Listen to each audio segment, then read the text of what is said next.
Madame, monsieur, bonsoir et bienvenue. C'est Timothée Papis à la 19e minute en première mi-temps du match. Iska Yamoussoukro qui fait monter l'Africa Sport en D1. Madame, monsieur, encore une fois, bonsoir. Bienvenue. Le Grand Talk démarre maintenant avec cette grosse actualité sportive. Merci d'être avec nous.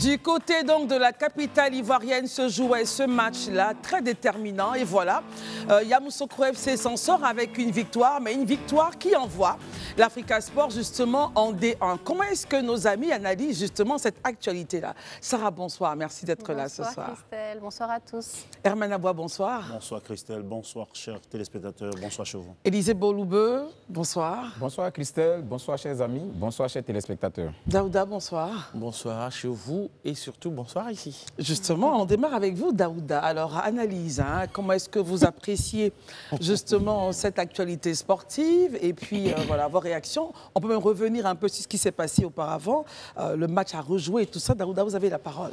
Merci beaucoup Christelle. Mon plaisir. Je vois que on a assisté au match à rejouer entre Iska et Yamoussoukro FC. C'est cela. Avant cela, on savait que l'Africain devait rester en Ligue 2 pour aller jouer peut-être dans une autre division, mais ça n'a pas pu avoir lieu. Une autre division? Bon, c'est moi qui le dis, d'accord, en passant. Parce que ce qui se passe, la commission arbitrale au niveau local a estimé qu'il y avait eu des erreurs d'arbitrage, ce qui a poussé cette commission-là à faire rejouer le match. C'est ça.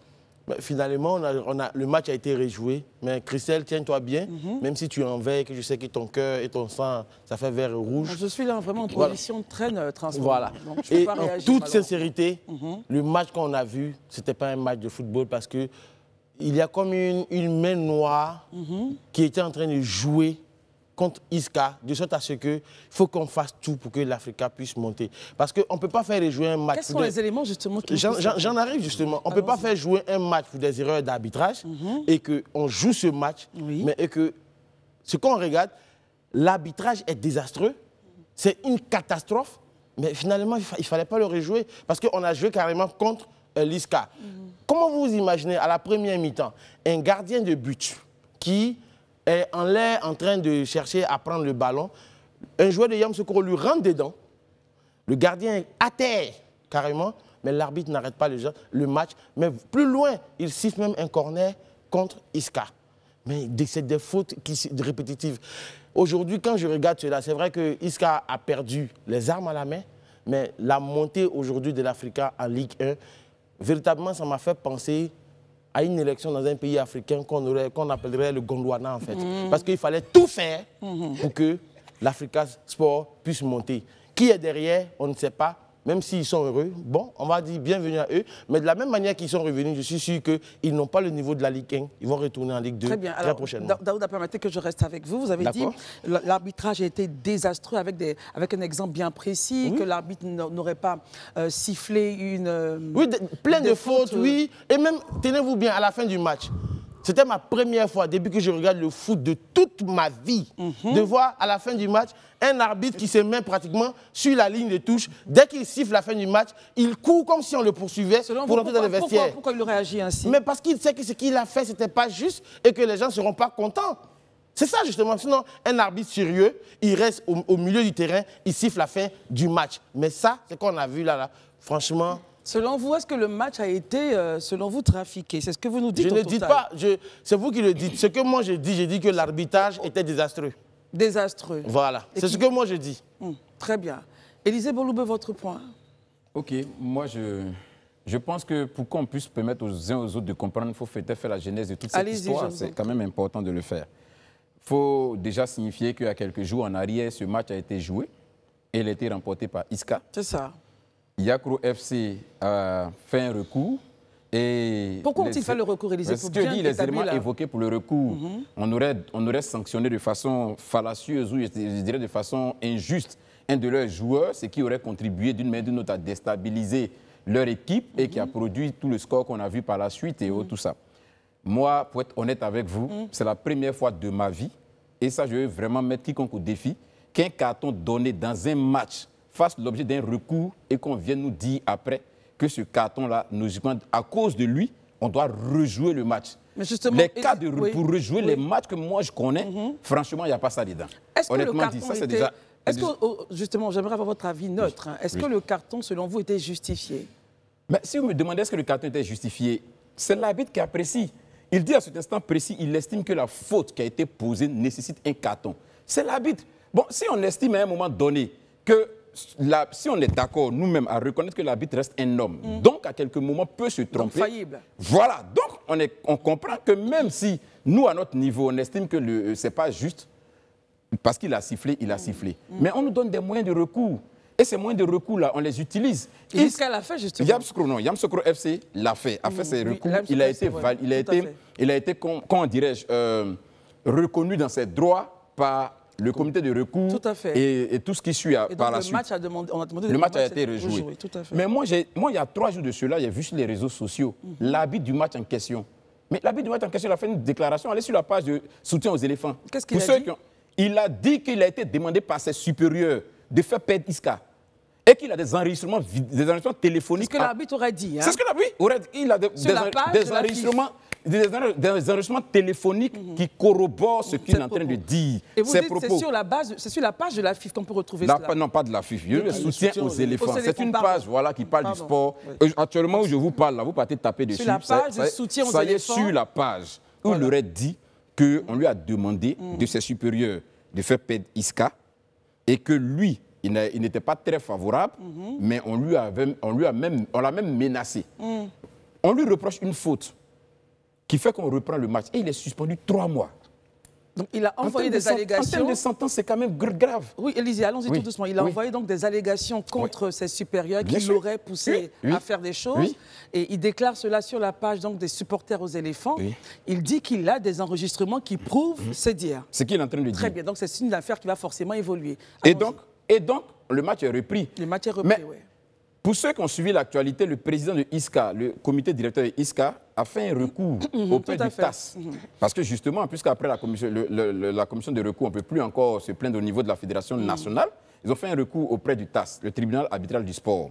Et le tribunal arbitral du sport leur a dit qu'ils ont demandé plusieurs choses. Mais l'une des choses qu'ils ont demandé, c'est de suspendre ce match-là, parce qu'ils estiment que ce match à rejouer, qu'on demande de rejouer, n'était pas légal.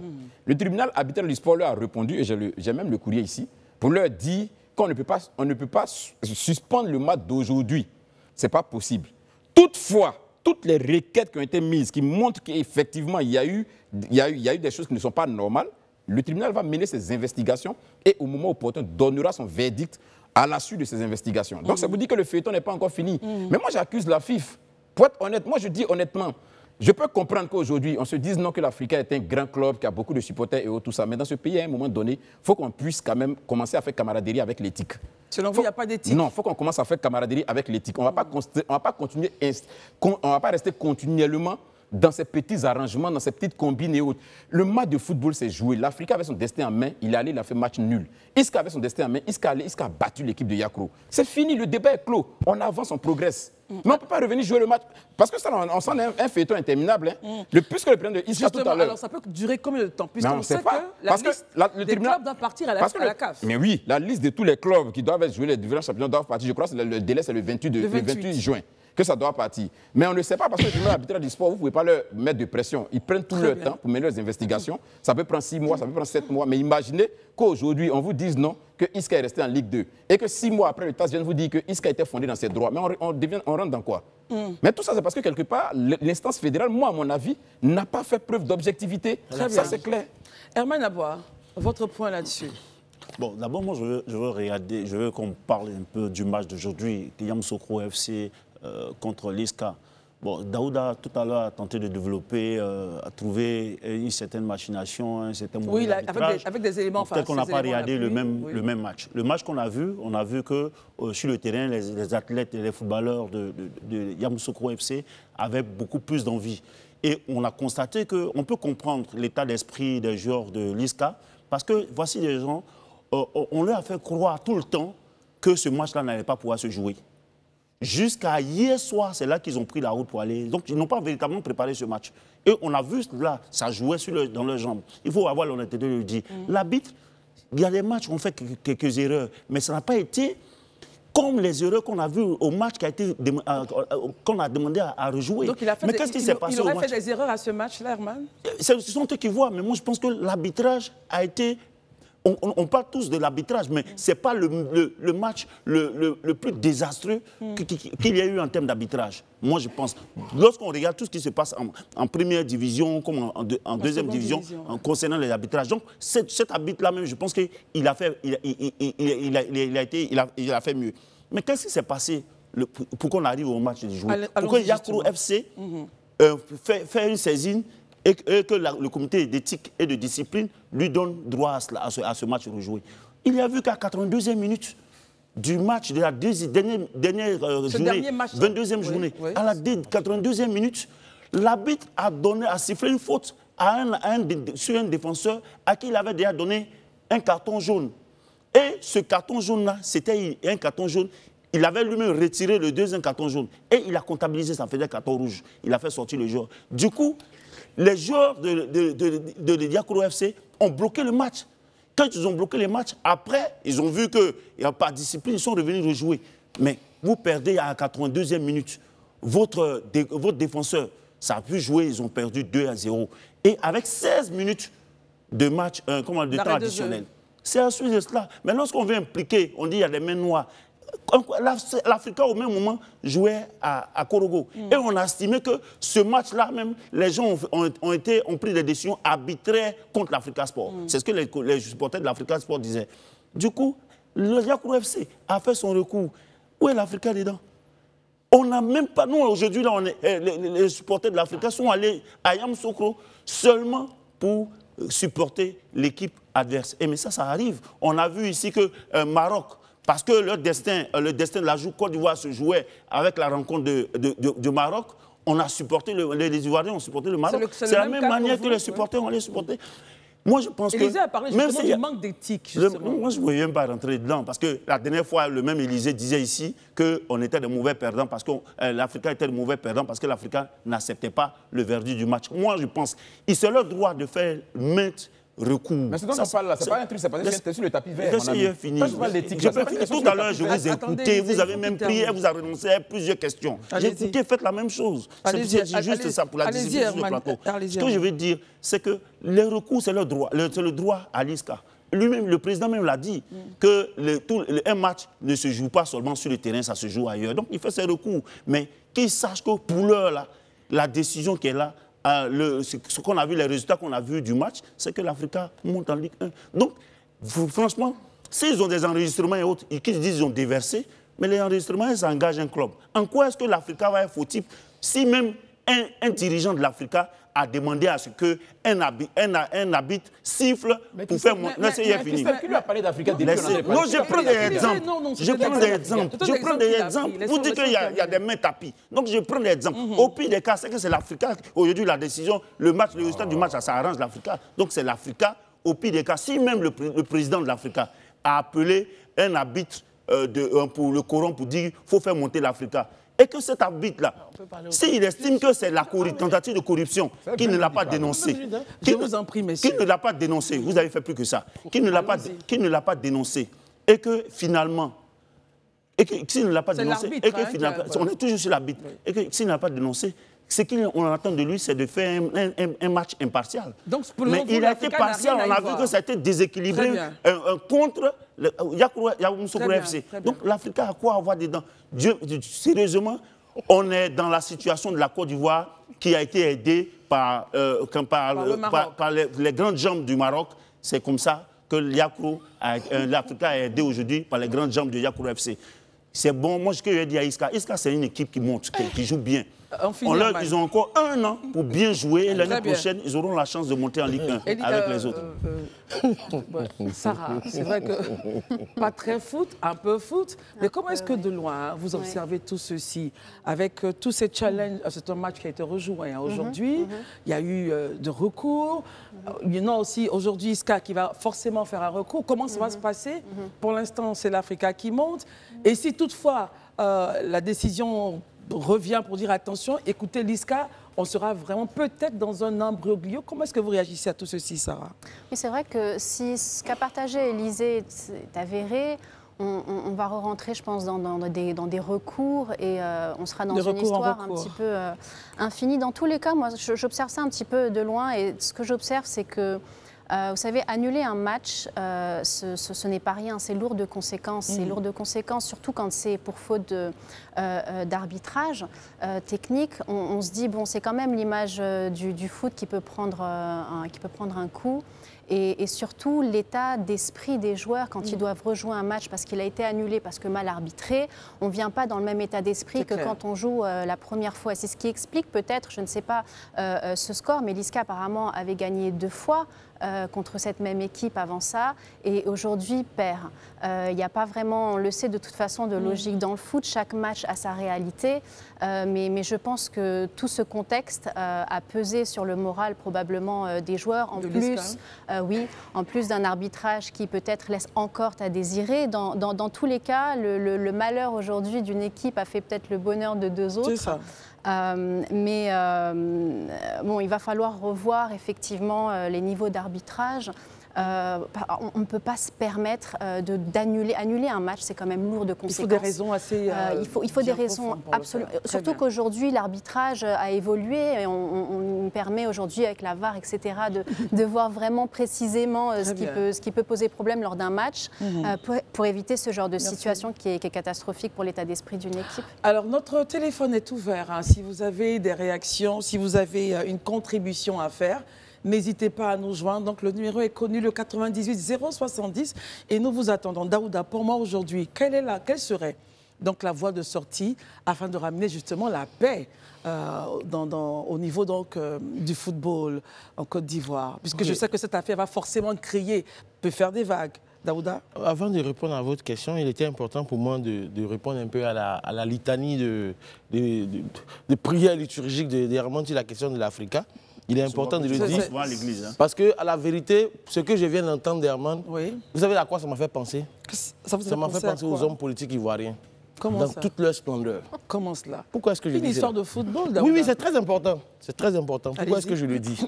Parce qu'aujourd'hui, si vous vous rappelez, les supporters de l'Africa comme Herman, c'est eux qui ont passé pratiquement 3 ans en D2 en train de se plaindre de l'arbitrage. Le jour où ils gagnent, le match a été bon. Mais le jour où ils perdent, l'arbitrage était mauvais. C'est la même chose que les politiciens. Parce que les politiciens, le jour où ils gagnent une commune ou une région, la CEI est bien. Le jour où ils perdent, la CEI est mauvaise. C'est à ça qu'on vient d'assister avec la litanie de... Oui, c'est la meilleure comparaison. C'est à ça qu'on vient d'assister. Mais moi, aujourd'hui, j'estime... La voie de sortie. Pour moi, pour ceux qui ont écouté le président de Iska quand il est sorti après la fin du match, il a dit que lui, il estime que ils devaient jouer le match, ils ont joué le match. Parce que le tribunal arbitral du sport va juger.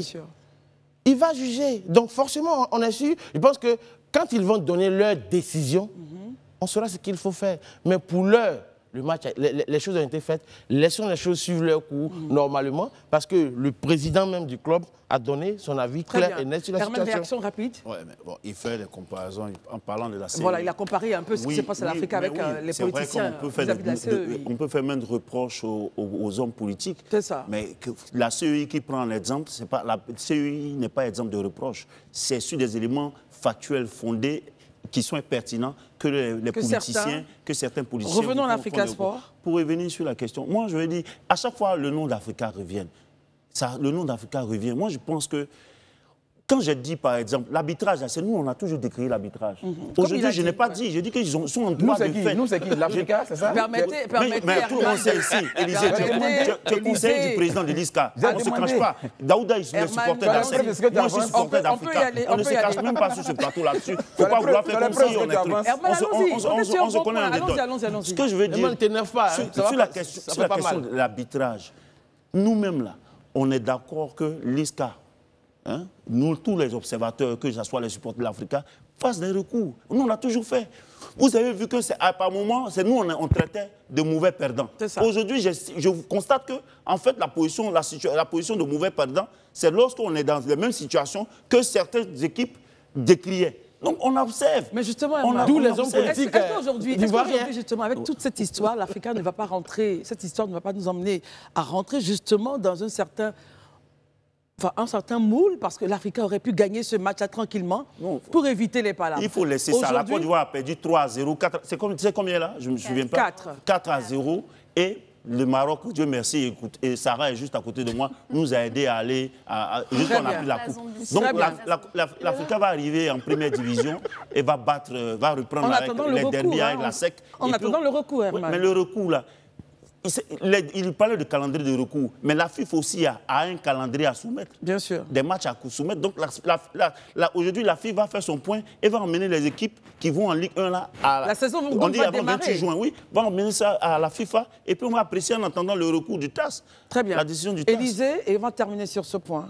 Non, s'il vous plaît, je pense que quand même nos 3 étoiles ont été acquises de haute lutte. Il ne faut pas qu'on la compare avec des choses qui ne sont pas les mêmes choses. Pardon, des grâces, s'il vous plaît. Il ne faut pas comparer ça avec l'Africa Sport. Il ne faut pas comparer ce qui s'est passé les éléphants avec le Maroc. Vraiment, ce à quoi on vient d'assister, ce n'est vraiment pas les mêmes choses. Ce qu'on est en train de dire ici, et moi je veux vraiment qu'on s'entende là-dessus, un arbitre reste un homme qui peut se tromper. Ça, on est totalement d'avis avec. C'est pourquoi justement, on met en place des mécanismes de recours. Ouais. Quand on n'est pas d'accord, on pose ces mécanismes de recours. OK, mais les mécanismes de recours, moi, depuis que j'ai commencé à parler, je n'ai pas évoqué le nom de l'Africa, je n'ai pas parlé encore d'Africa. Je dis qu'on arrête de transiger avec l'éthique. Il faut qu'en Côte d'Ivoire, des gens comprennent une fois pour toutes qu'à un moment donné, il faut qu'on puisse faire prévaloir l'éthique, c'est important. Élisée, moi, mon point avec vous, c'est l'éthique au niveau de quelle structure? Au niveau des arbitres, Moi, j'accuse l'instance fédérale. Depuis le début, là, moi, j'ai pas affaire à l'Africa, moi, je parle de l'instance fédérale. Tout ce dans quoi on est aujourd'hui, là, on l'impute à l'instance fédérale. Il faut qu'ils aient l'honnêteté, ils aient l'amabilité. Mais c'est déjà grave. Quand votre sein même, déjà, quelqu'un vienne porter une accusation aussi grave de ce qu'il aurait été menacé par ses responsables, de ce que il devait faire passer un club. Il dit qu'il aurait des preuves. Il aurait même des preuves téléphoniques. Mais moi, c'est déjà même très grave pour moi-même, avant qu'on aille loin. Pas qu'il ne peut pas mentir. Il peut mentir, mais ça, c'est déjà très grave. Et ça, là, ça met déjà des soupçons même sur l'instance fédérale. Et ça nécessite des enquêtes. Je crois qu'il aurait été bien pour moi, devant une telle situation, que des investigations soient menées. À la limite, on suspend tout. Avant le match. On mène des investigations approfondies. Avant de rejouer le match, en fait. Mais bien sûr, avant qu'on arrive à tirer de telles conclusions. C'est de ça qu'il s'agit. Parce que, vous savez, notre pays vient de sortir d'un comité de normalisation, ça ne fait même pas 3 ans. C'est ça. On est en train d'aller dans une situation, tout le monde prend ça comme quelque chose d'amusant. Pour vous, on peut repartir? Mais attends, si demain on est engagé dans des compétitions et que le TAS vient vous dire que tout ce que vous avez fait là, c'est basé sur du faux, que voilà ce qui finalement a été décidé comme décision. Mais tout est à refaire. Mais tout est à refaire. Et je suis sûr que la fédération, l'instance fédérale, au regard du niveau du championnat auquel on sera arrivé, sera dans l'incapacité de dire qu'il faut tout reprendre. Du coup, la FIFA se saisit du dossier, va dire OK, on vous met encore sur une normalisation à nouveau, parce qu'on pense que vous n'avez pas pris suffisamment, vous n'avez pas compris pourquoi vous êtes sur une normalisation. Ça sera grave. Donc maintenant, on va vous mettre encore à nouveau sur une normalisation. Mais la normalisation est venue de quoi? La normalisation est venue d'un conflit entre des différentes parties par rapport à des élections. C'est là que la normalisation. Or là, aujourd'hui, on est dans un cas de figure où on est dans des conflits. Parce que le président d'ISCA, il est clair avec vous.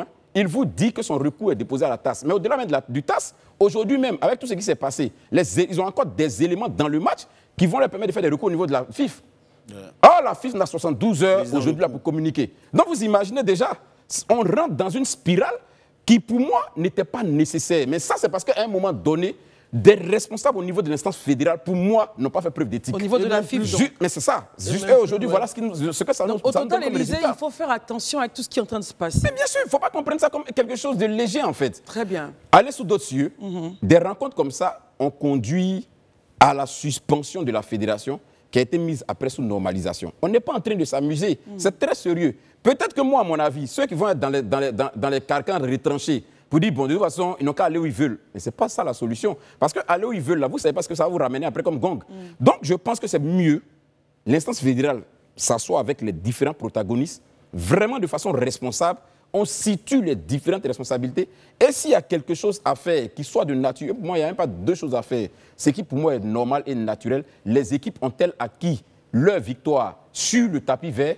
Si c'est le cas, on leur donne. Elles n'ont pas acquis leur victoire sur le tapis vert, on avance. Il n'y a même pas de détails pour moi. L'histoire des cartons rouges, cartons jaunes. Alors, il faut juste dire que pour l'instant, la liste des clubs doit être envoyée au niveau de la CAF. On l'a dit le 28 juin. C'est ce que j'ai eu comme information. Le 28 juin. Donc, la liste ira. Et après, les résultats donc, du recours pourra arriver. Ce qu'il faut éviter, c'est que notre pays retombe dans une certaine normalisation, mise sous tutelle parce qu'il y aurait des tensions. Donc que des solutions soient prises pour que justement on évite ça. Notre pays a atteint des niveaux assez importants, il ne faut pas redescendre. On prie en tout cas qu'il y ait là, que la paix revienne. Mais en attendant tout ceci, ce sont les Verts et Rouges pour l'instant qui sont inscrits en titre de montée en première division. Messieurs, tout ceci se passe, vous le savez, sous les pluies. Que ce soit à Abidjan, comme à Yamoussoukro, mais malheureusement, les nouvelles ne sont pas bonnes. Alors, on a quand même 24 morts. 24 morts en 10 jours. C'est excessif. Même un seul mort, c'est excessif. On a 24 morts en 10 jours. Les pluies ont causé de nombreux dégâts humains et matériels, comme vous le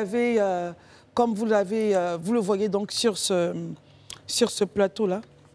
Alors donc, ce qu'on va faire, on va garder donc ce sujet-là bien au chaud, et puis le temps de bien mettre notre temps dessus, comme on sait si bien le faire. Avoir tous les bilans. Avoir tous les bilans, et puis recevoir une dame qui est avec nous.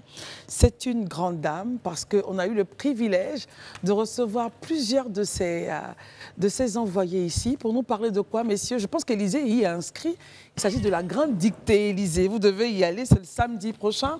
Et puis nous envoyer votre note, n'est-ce pas, Élysée? Alors, c'est donc la présidente de l'association Aquaba Culture, Madame Isabelle Kassi Fofana.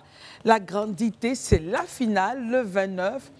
Toute magnifique femme de culture, elle aime la culture, la preuve dans ce très beau boubou. C'est un boubou dent, n'est-ce pas? C'est le Korogo. Korogo, ah, pardon. Ça vient de chez moi, il ne faut pas prendre mon boubou pour envoyer sur l'Élysée. À Beaucoin. Je conteste. Je conteste. Pourquoi? Oui, je conteste. Parce que c'est un peu les mêmes tracés. Ça vient à Korogo. Voilà, vous l'avez acheté à Korogo, mais ça, c'est made in chez moi. Voilà, le Grand Ouest montagneux. Ça vient pas de chez toi. Si. Si. Bon, enfin, on ne va pas faire un débat de chiffonnier pour ça. C'est la Côte d'Ivoire qui gagne. Isabelle Kassi Fofana, bonsoir. Merci d'être là. Merci de nous recevoir. C'est un plaisir. La grande dictée, la finale, c'est pratiquement un J-, on va dire un J-2.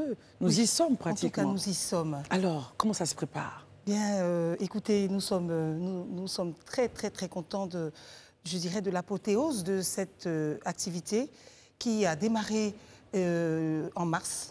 La Grande Dictée édition 5 a été lancée en mars et nous avons pu parcourir plusieurs communes.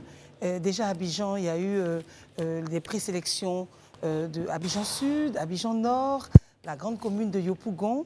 Ensuite, nous sommes allés dans le centre, à Yamoussoukro. Et donc, nous sommes allés ensuite à Korogo. Donc, la Grande Dictée, c'est vraiment l'apothéose maintenant. Je dirais que là, comme ça, à brûle pour point, je pourrais dire que nous sommes très contents. Très contents du fait que, vous savez, il y a des fois, on venait pour une présélection qui doit avoir lieu à 14 h. Vous démarrez à quelle heure? Non, il y a des gens qui nous attendaient depuis 7 h du matin. Mon Dieu, Par exemple, à Yamoussoukro, il y a des gens qui venaient de Korogo, du Nord et tout ça. Donc, et ça démontre quoi, en fait? Ça démontre donc, je dirais l'envie des Ivoiriens, la soif des Ivoiriens, des jeunes et des moins jeunes. Ils s'intéressent aux livres. Donc, ils ont soif d'événements aussi où ils peuvent, je dirais, mettre en lumière leur savoir, confronter leur connaissance. Exactement. Nous avons des publics avertis qui venaient vers nous. On pose des questions, il y a des jeux. On est vraiment férus, amoureux du livre. Daouda? Je sais que les précédentes éditions, c'était... Je sais que pas trop, la cagnotte n'était pas trop intéressante, même si ce n'est pas la cagnotte qui est le but. Cette année, les gagnants auront quoi concrètement? Déjà, les gagnants à chaque présélection avaient de nombreux lots. Et c'est pour cela que je devrais féliciter et remercier. Je félicite et remercie le sponsor officiel, le partenaire officiel. si vous me permettez. Bien sûr. Sounou Assurance qui a fait fort. Donc, à chaque présélection, je dirais c'était 200 participants qui partaient avec des lots. D'accord. Et le premier avait 100 000 francs, le deuxième 50 000 et le troisième 50 000. Ça, c'était à chaque présélection. Mais à la finale, le lauréat partira avec la somme de 1 million. Ah, ça, c'est avec des 3 millions d'assurances qu'offre Sounou. Et c'est vraiment... et avec des livres aussi. Et avec beaucoup de livres. C'est l'occasion pour nous de partager le maximum d'ouvrages. Voilà, parce que la Grande Dictée met à hauteur d'yeux des textes d'auteurs africains et surtout ivoiriens. Nous essayons de faire en sorte que les gens s'intéressent par exemple aux textes à Diafi, de Kourouma. On revisite la littérature ivoirienne. Maria Baba. Voilà, même africaine. Même africaine. Même africaine. Il n'y a pas de cloison, la littérature, c'est vraiment la porte ouverte sur le monde. Donc mais donc, vraiment, c'est l'occasion pour nous de célébrer les auteurs. Par exemple, à Korogo, nous avons pu exhumer, je dirais, Tidiane Dem. Oui, vous voyez, il est de Korogo, il y a un quartier qui s'appelle le quartier Dem là-bas. Oui, et donc, vous voyez, c'est tellement important pour nous de célébrer ces auteurs-là qui ont tant apporté à notre littérature. Très bien. Et voilà. Élisée. Ok, moi je voudrais juste savoir, parce que je suis en tout cas l'une des personnes qui vous dit vraiment merci et qui apprécie énormément cette initiative-là. Juste savoir... est-ce que cette initiative s'étend sur l'ensemble du territoire? C'est-à-dire ce que vous avez aujourd'hui en finale, est-ce que c'est le résultat d'une présélection qui a pris en compte l'ensemble du territoire? Si tel n'est pas le cas, est-ce que vous n'envisagez pas d'avoir des comités locaux qui pourront certainement faire des présélections et puis en fait que les finalistes se retrouvent à Abidjan, je ne sais pas, quelque chose de ce genre? C'est exactement ce que nous sommes en train de faire. Progressivement, nous allons sur l'ensemble du territoire. Nous avons démarré une dictée avec peut-être 100 personnes. La première édition, on avait 100 personnes. Et aujourd'hui, on se retrouve à... Des milliers de personnes qui participent, qui s'inscrivent, et les salles refusent du monde. Donc on y va crescendo, et c'est pour moi l'occasion de remercier la ministre Françoise Remarque, la ministre de la Culture. Elle s'implique totalement dans cette activité. Qui fera la lecture cette année pour la dictée? Elle sera là, mais elle nous propose autre chose. Il y aura... et je vais vous laisser découvrir. Ce sera vraiment... c'est vraiment... vous savez, à l'occasion de la Grande Dictée, c'est pour nous l'occasion de mettre à hauteur d'yeux des personnes qui comptent. Des personnes qui comptent, des célébrités au niveau des médias ou des artistes qui viennent lire la dictée. Donc la dictée, ce n'est pas seulement l'affaire je dirais, de professeurs de lettres et tout. On veut vraiment démocratiser, vulgariser, démocratiser voilà, cette activité. Moi, d'abord, j'ai une question. Vous avez parlé à la finale, vous attendez combien de personnes? Et puis, l'autre question, c'est, aujourd'hui, lorsqu'on regarde le concours de la Grande Dictée, ça concerne beaucoup plus les seniors. Est-ce qu'il y a une initiative pour les plus jeunes, ceux qui sont dans les lycées, collèges et autres? Alors la particularité, je dirais, ce qui fait toute la différence avec la Grande Dictée, c'est qu'il n'y a pas de différence, je veux dire, il n'y a pas de blocage au niveau de l'âge. De 7 ans à 77 ans, on peut s'inscrire. D'abord, les inscriptions se font en ligne. Donc, quelquefois, même à Abidjan, on a des gens qui viennent de l'intérieur du pays. Donc, c'est ça qui fait la particularité de la dictée. L'année dernière, ça a été un militaire qui a remporté. Donc, dans certaines communes, il y a des étudiants, il y a des comptables, il y a des professeurs, il y a des chauffeurs. C'est ça qui fait la richesse de cette activité. J'ai une autre petite question. Vous êtes à la 5e édition. Qu'est-ce qui est innovation par rapport aux autres éditions? Innovation, on est allé à l'intérieur du pays. Et je remercie vraiment l'appui technique du ministère de la Culture et de la Francophonie. Grâce à ces directions régionales, nous avons pu déployer à l'intérieur du pays et nous irons crescendo sur l'année prochaine. On ira ailleurs un peu plus à l'intérieur du pays parce qu'on voit que ce type d'activité plaît énormément. Et ça crée l'engouement. Ça crée l'engouement, ça nous change, excusez-moi, des buzz, ça nous change de pas mal de choses. Et c'est vraiment le lieu de féliciter, de remercier tous ceux qui nous permettent de rendre possible ce rêve. Très bien. Sarah? J'allais en fait vous poser la question de quels sont les critères, et enfin, c'est intéressant d'entendre que tout le monde peut s'inscrire en fait à tout âge et quelle que soit la profession, etc. Moi j'ai envie de vous poser une question sur, c'est la 5e édition. Quel est selon vous le niveau de dictée des gens aujourd'hui? Merci, belle question. Vous savez, la Grande Dictée, c'est l'affaire d'un monsieur, Henri Nkomo. Ah oui. Il a la particularité de corser. Un grand homme de culture, Henri Nkomo. Et je peux vous dire que chez nous, il n'y a pas zéro faute. Non, mais vous ne pouvez pas avoir zéro faute. Parce qu'il prend un texte, par exemple, de Amadou Ampateba, par exemple, ou Amadou Kourouma. Et il va le corser, il va aller chercher dans ses lectures des vieux mots. C'est-à-dire, si on prend par exemple l'étrange destin de Wangra. Il va prendre le texte là, mais il va insérer à l'intérieur du texte des phrases avec des mots étranges, pas usuels. Par exemple, même si vous lisez énormément, là, voilà, des vieux mots. Mais franchement, moi-même, parce qu'à chaque fois on s'essaie, on dit waouh, il nous a eu quoi. Franchement, c'est vraiment pour donner l'envie aux Ivoiriens de se cultiver. C'est ça. Voilà, de faire mieux. Mais alors, si on a combien de participants pour la finale? Alors, je dirais que cette année, nous avons eu à peu près des 3000 inscriptions, ou un peu plus même d'ailleurs. On fera le bilan. Mais pour la finale, il y a eu une présélection de 110 personnes. On a 110 finalistes 110 qui finalistes. viennent. Certaines viennent de Korogo, de Yamoussoukro, et évidemment, j'ai parlé des 5 présélections, dont 3 à Abidjan et 2 à l'intérieur du pays. Donc, ces 110 finalistes viennent. Mais aussi, il y a la possibilité pour vous, pour le citoyen lambda, de s'inscrire. Oui, Lisée l'a dit tout à l'heure, la semaine dernière. Voilà, vous pouvez vous inscrire. Qui sont les correcteurs, justement? Parce qu'on a 110 personnes en finale qui corrigent. Alors, la particularité de notre activité, c'est que nous faisons participer le public. C'est-à-dire, vous venez participer à la grande dictée. D'abord, vous avez un numéro anonyme, comme à l'examen. Quand vous venez, nous, on a un secrétariat où plusieurs personnes, plusieurs tables, on vous inscrit. Et la feuille de copie doit être restée qu'avec ce numéro. Si vous mettez votre nom, ça annule complètement votre feuille. D'accord. Donc, du coup, après, nous prenons les copies, nous faisons la projection de la correction et nous faisons donc un croisement. Les candidats se corrigent. Bon, après, on a une équipe d'une dizaine de correcteurs. Donc, les noms ne sont pas affichés. C'est juste les numéros et votre copie est affichée à l'écran. Non, c'est-à-dire que la correction est affichée à l'écran. Et par exemple, vous corrigez la copie de madame, mais par exemple, madame corrige la copie de monsieur. Et donc, du coup, on demande les 15 fautes. Enfin, en général, on commence par 10 fautes. Ensuite, on va crescendo 9 fautes, 8 fautes. Et après, nous-mêmes, on a une équipe de professionnels, d'enseignants d'université, d'écrivains, de férus de littérature, les mêmes, les fous de la littérature qui sont là. Et je profite pour les remercier pour leur travail. Isabelle, nous avons terminé notre rencontre, notre conversation. Un dernier mot avant de se séparer. Vous avez bien fait de m'arrêter parce que quand je commence... Ah bah oui, ça je sais.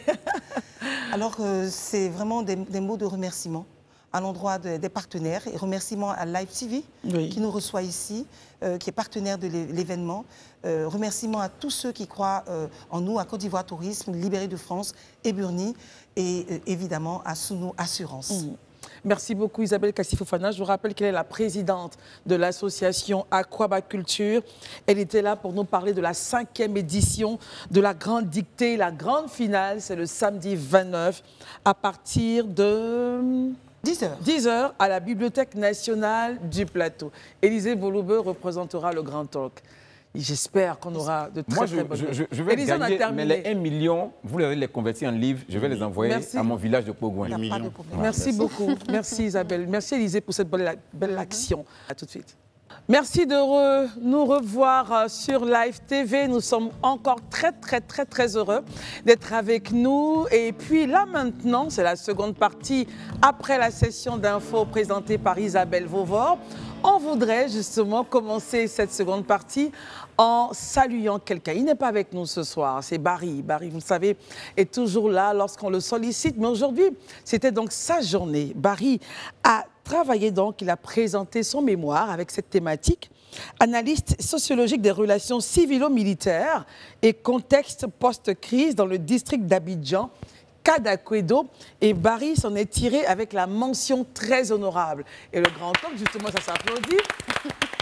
Et le Grand Talk était représenté par Élisée Boloubeux et Herman. Commençons par Élisée, votre point. C'est avec beaucoup de fierté qu'on a vu notre frère Barry, notre très cher Barry, qui a fait des chroniques à NUIC, vraiment décroché la mention très honorable. Il a brillamment présenté une situation. Vraiment, d'ailleurs, je veux dire, le thème même du mémoire, il est très d'actualité. Exactement. En fait. Voilà, il est vraiment d'actualité et il était très intéressant. Et Barry a été vraiment à la hauteur des questions des membres du jury. Franchement, j'ai vu une facette de mon Barry que j'ai tant aimé. Je pense que la prophétie de le voir un jour être dans l'instance dirigeante en Guinée, en train de se mettre en marche. Bravo, bravo vraiment Barry, bravo franchement. Alors Herman, votre regard de ce qui s'est passé avec Barry ce matin? Ben, moi, je l'ai regardé parce que c'est un bon chercheur.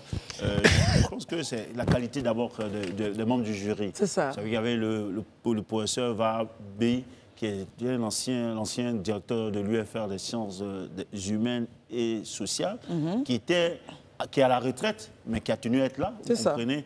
Il y avait le président du jury, enfin, tous ceux qui étaient là, c'était des professeurs, vous voyez bien avec leurs touches qu'ils ont portées, des professeurs et des personnes de très grande qualité. Mais il faut rappeler aussi qu'il y a eu la présence, on pourrait dire, de personnalités guinéennes, des personnalités de la BAD et autres qui sont venues.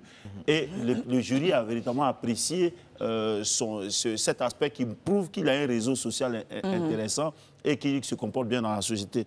Mais quand on regarde la mention, c'est sociologie politique, analyse sociologique des relations civilo-militaires en contexte post-crise dans le district d'Abidjan, le cas d'Akwedo. Il fallait, Barry, son travail a été de donner la perception que les populations civiles ont de leur armée, notamment de l'armée de terre, qui vit généralement avec nous.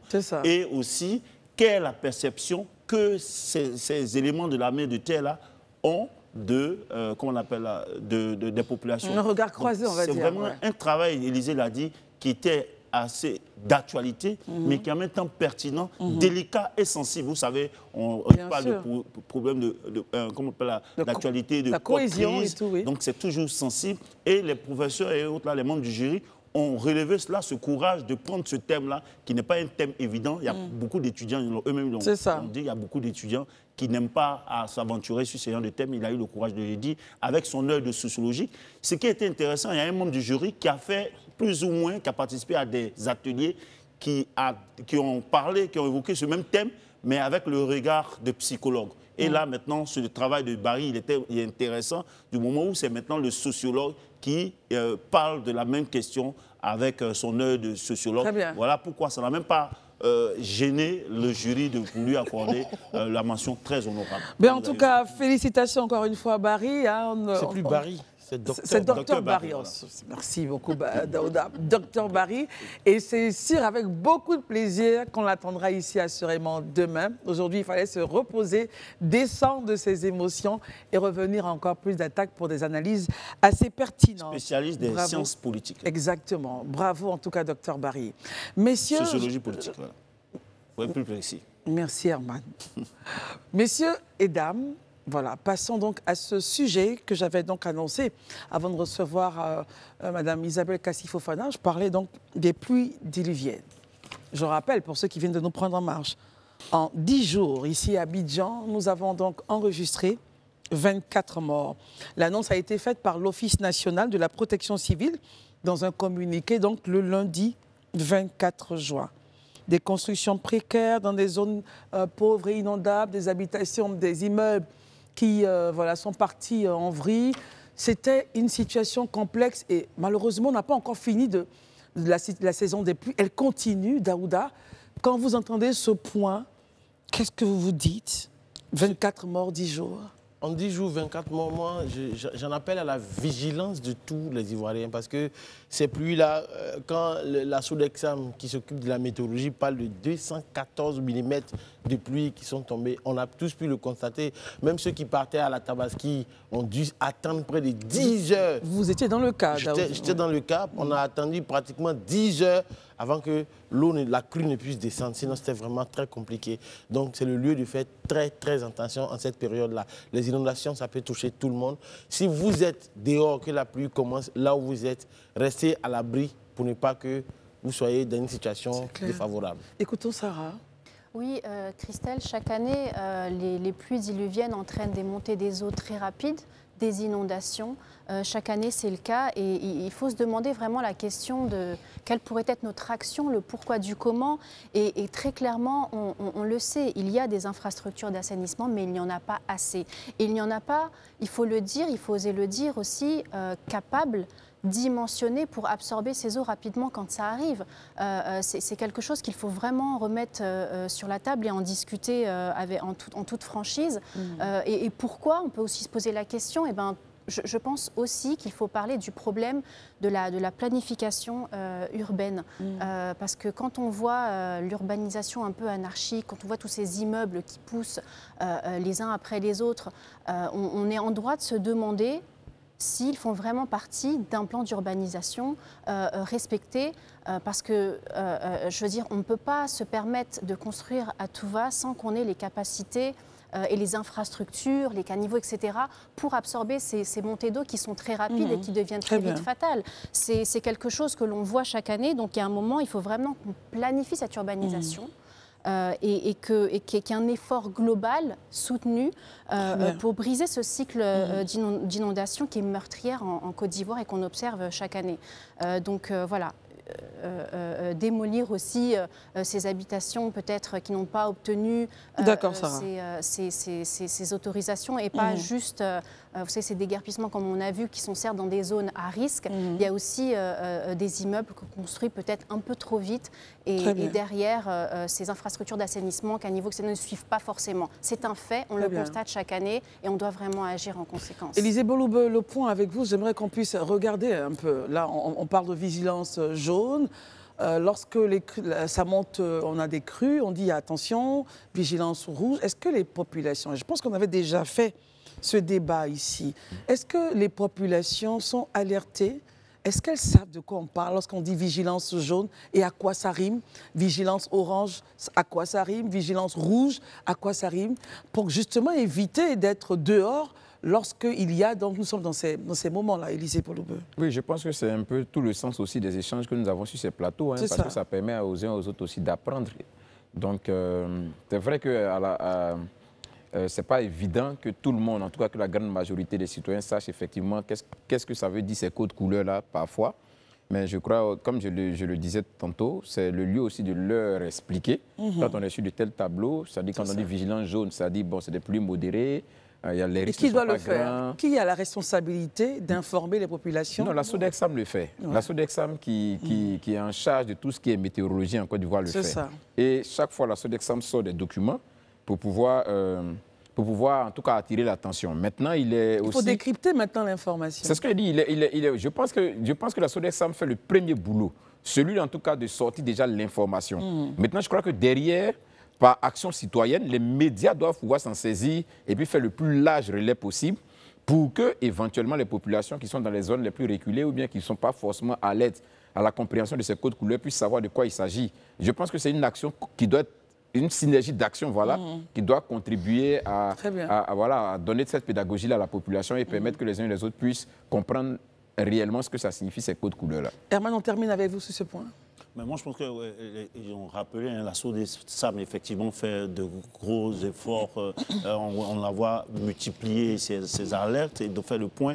Moi, je pense qu'au-delà de l'appel à Élisée aux médias de relayer cela, il faudrait que on a des entreprises quand même de télécommunications ici qui peuvent aujourd'hui saisir cette opportunité d'être des entreprises plus citoyennes en faisant des SMS aussi d'alerte. On peut les citer, on les appelle à le faire. MTN, Move, Orange. Si ces structures-là décident de relayer cette information. Parce que lorsque, comme vous avez dit, lorsque les populations sont piégées, il y a véritable problème. Or, il faut aller... Parce qu'à des moments, il faut rester peut-être à la maison. À une inondation zéro, il faut aller à zéro de perte de vie humaine. Maintenant, on avait aussi invité ici que on a vu les héros de feu, qu'on les appelle aussi les héros de l'eau finalement, qui n'ont pas d'hélicoptères d'intervention et autres. Il faudrait vraiment qu'on puisse leur doter de ces moyens-là pour que ces unités de GSPM puissent faire véritablement leur travail pour pouvoir couvrir, avoir un large spectre à couvrir. Voilà un peu ces genres de propositions. Je pense que si on les ajoute à tous les efforts qui sont faits, on peut arriver, espérer avoir zéro perte en vie humaine, même si les inondations, je pense qu'on ne va pas pouvoir les arrêter. Il faut saluer aussi en même temps le travail du ministre-gouverneur. S'il n'avait pas pris certaines initiatives, aujourd'hui, on serait en train de déplorer un plus grand nombre de pertes en vie humaine. Très bien. Merci beaucoup, messieurs. En tout cas, notre plateau est ouvert. Et lorsqu'il y a donc ces crues et des montées importantes où on sera peut-être en vigilance orange ou jaune, qu'est-ce que les populations devraient faire? Est-ce que dans une zone précise, les populations devraient rester à la maison. Est-ce que par rapport à cela, les populations devraient... Enfin, ce serait bon qu'on puisse être aiguillonnés comme ça pour éviter aussi d'avoir ce genre de bilan. Nous allons maintenant toujours passer à un point éducatif très important cette fois-ci. On reçoit maintenant la directrice générale de My Campus Fair. Elle est Wafa Boa Benami, promotrice donc de My Campus Fair. On va parler donc d'éducation avec elle. On va parler de curricula de formation, de présentation d'université assurément. Bonsoir. Prenez place, je vous prie. Merci. Alors, messieurs, dames et chers téléspectateurs, elle est là sur notre plateau, Wafa Boa Benami, directrice générale de My Campus Fair. Qu'est-ce que c'est que My Campus Fair? Bon, on peut retrouver, bonsoir d'abord. Bonsoir. Merci de m'inviter. Ah, c'est avec plaisir. Pour parler de cette opportunité qui est l'éducation. Hein? On est à la porte des résultats du baccalauréat. Le 8, donc beaucoup de gens. Beaucoup de petits jeunes attendent les résultats. Hein. C'est le 8 janvier. Le 8 juillet, là, bientôt, dans quelques semaines. Et puis, My Campus Fair est là, hein, comme indique le nom. Eh bien, on va rechercher un campus. Pour tout ce qui est émail, etc. C'est la tendance actuelle de tous les jeunes. Et puis, fair, en anglais, ça veut dire salon. Salon, bien sûr. Donc, My Campus Fair est un salon d'orientation. Le nom, c'est le Grand Salon d'orientation des lycéens et des étudiants. Hein, parce qu'il n'y a pas que les lycéens, il y a les étudiants qui sont à Bac+2, Bac+3, qui voudraient peut-être retrouver une réorientation ou une orientation ou une spécialisation. Donc, c'est le Grand Salon des lycéens, parce qu'il y a le bac, hein, c'est post-bac, plus très bien. Les étudiants de Côte d'Ivoire. Herman? Bon, la question qu'on vous posez, comme vous dites que c'est le grand salon des étudiants, des élèves et des bacheliers et des étudiants, cela suppose que vous essayez de prendre les étudiants, les nouveaux bacheliers et les étudiants qui souhaitent aller étudier à l'extérieur. Vous pouvez leur trouver des endroits où pour aller. Comment ça se fait concrètement? En fait, c'est un salon. Donc nous, on organise un salon. Et puis, on invite des universités, comme vous voyez, donc, qui veulent bien participer à ce salon, à prendre un stand. Et à présenter leurs produits. Donc, nous, les étudiants, on ne va pas, en tant qu'organisatrice, je ne vais pas leur trouver l'école. Vous les mettez en contact avec des établissements. Mais je leur mets en relation. Voilà, donc on choisit, et puis aussi des écoles, de l'international et du national. Donc, on essaye d'avoir un petit panel. L'année dernière, il y en avait 22 universités et écoles supérieures. Cette année, il y en a 25, d'accord, et ce sont les écoles elles-mêmes ou les universités elles-mêmes qui vont renseigner leurs produits. Bien sûr, c'est un salon, chacun a son stand. Voilà, chacun a son stand. Très bien. Et ils viennent un peu de partout, et puis voilà. Daouda? Bon, moi, j'aimerais juste répondre un peu en arrière. Je voulais qu'on aille un peu en Tunisie. Dernièrement, je sais que les étudiants ivoiriens en Tunisie ont eu beaucoup de problèmes avec la sortie du président tunisien. Certains même sont revenus. Vous, en tant qu'organisatrice de ce salon-là, généralement, les élèves, nos enfants vont à l'étranger pour aller étudier. Est-ce qu'après, il y a un suivi pour aider ces enfants-là quand il y a des difficultés dans les pays comme la Tunisie?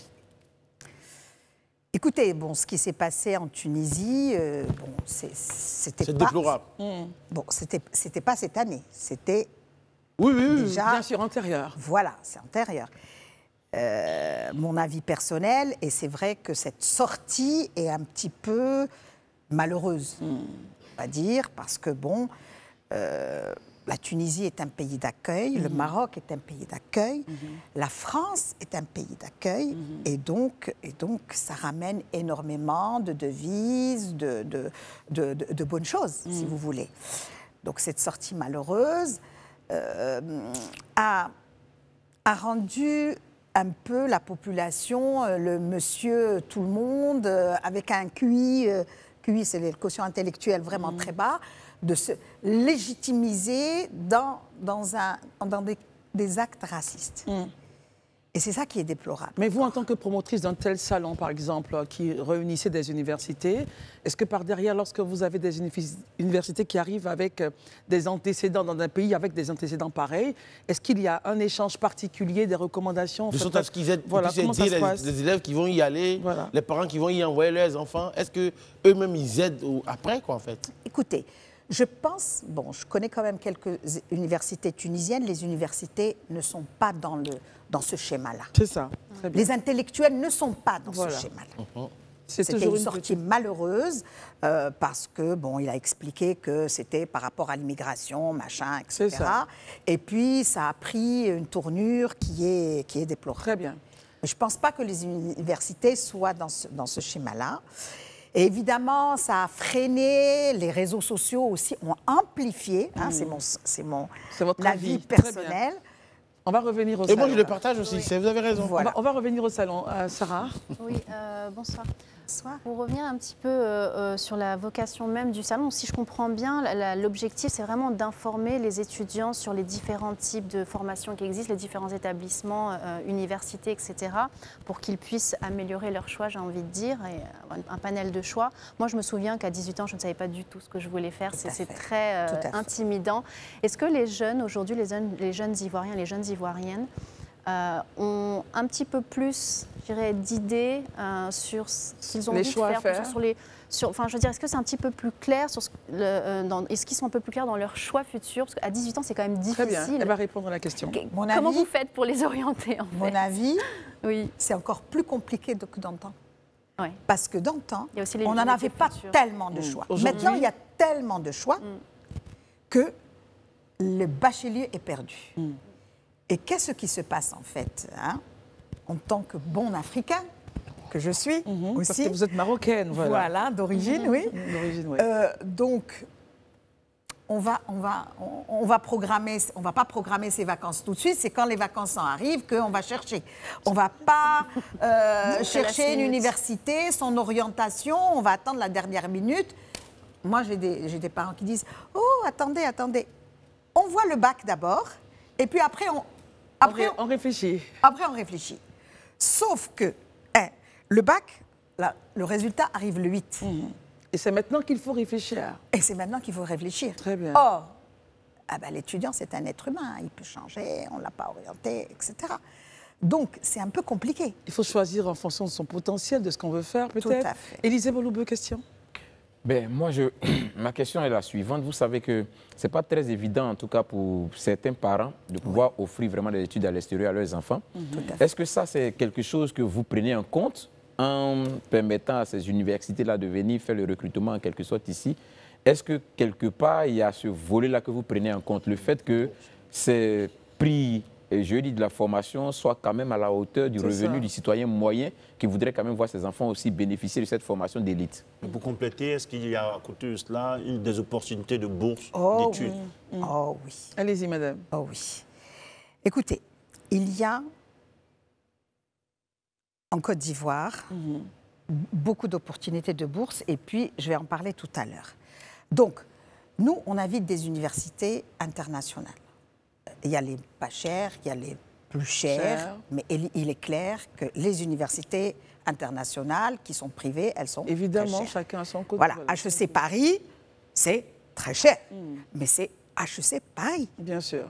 Vous comprenez? Mais il y en a d'autres qui donnent aussi de la bonne formation, qui sont accessibles. Exactement. Mais il y a la bonne formation, mais il y a le titre de l'école. Bien sûr. Donc, quand vous avez sur un CV HEC Paris, pardon. Pardon. Oh my God. Non, mais c'est pas faux en plus. HEC Paris, c'est... D'accord. Voilà. Donc, ça ouvre des portes. Et puis, moi, je vais vous dire, les Ivoiriens rentrent à HEC Paris. Cette année, il y en a 9, enfin 2 Marocains, 7 Ivoiriens qui vont rentrer à HEC Paris.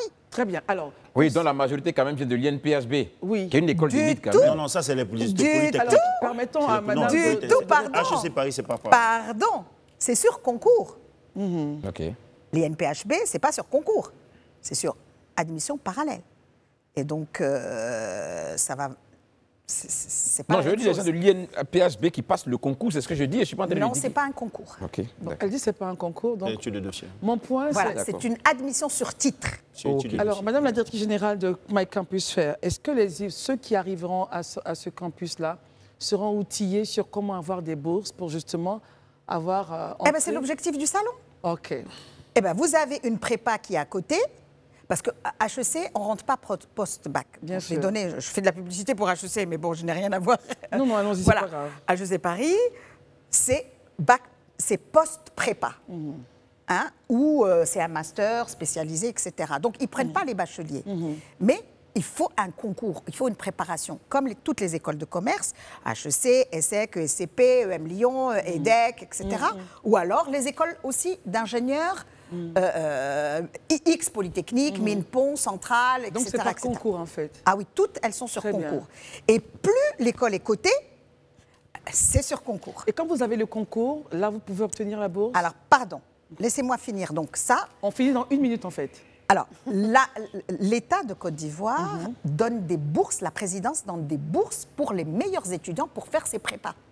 Que ce soit en France ou au Maroc, enfin à l'étranger. Voilà. D'accord. Et une fois que l'étudiant rentre à HEC, il y a un décret pour donner des bourses d'excellence. C'est le ministère de l'Enseignement supérieur qui fait le relais. Ah d'accord. Et qui paye les boursiers.